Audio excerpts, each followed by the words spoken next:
I opened the door to their familiar faces, aged, worn, expectant. The smell of their perfume, their cheap cologne, even the way they fidgeted, it all mocked me. I hadn't seen them in 9 years. 9 years since they left me behind in a hospital hallway, telling me, "We need to save your sister. You understand, right?" I had nodded, too young to understand, too broken to fight. But I remembered. Every detail, every whispered excuse. Their eyes searched mine for a spark of remorse, a sign I would bend. I let them wait. I remembered the day like a wound that never healed. I was 8. Winter was crawling along the hospital windows. My sister was dying. Everyone said so.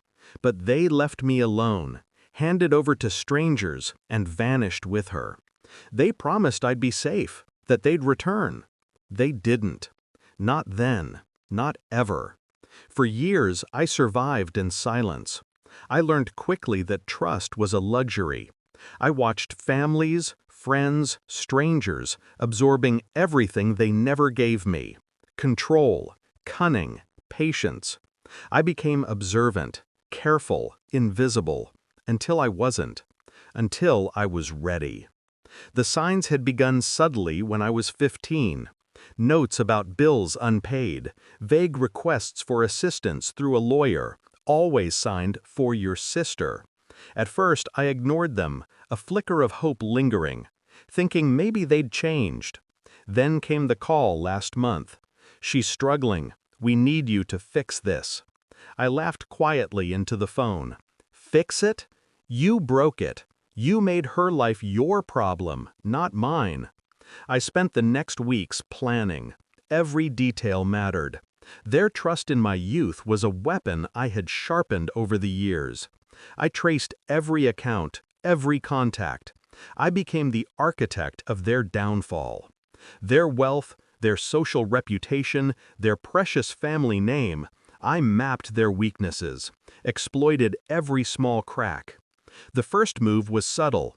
I withdrew their emergency funds from the accounts they assumed only I could touch. I rerouted emails, planted small lies in the right places, nudged their creditors, seeded doubt. They thought they controlled me. They didn't even see the storm gathering. By the time I walked into their living room that morning, I knew the damage was irreversible. I let the silence stretch, long enough to make them uncomfortable. I could see the questions forming.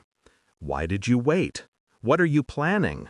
"You came," I said finally, my voice calm, almost soft. "You want me to fix her life?" My mother's lip trembled. My father cleared his throat, the image of authority faltering. "Yes, I cut him off. "You need to understand something. She's not yours anymore.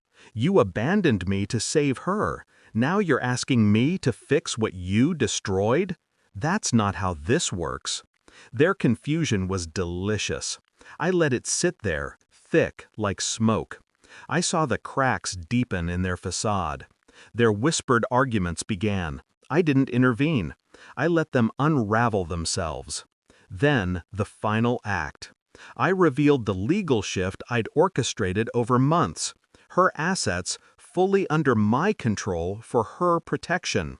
Every account, every property, every decision, mine to guide or to deny.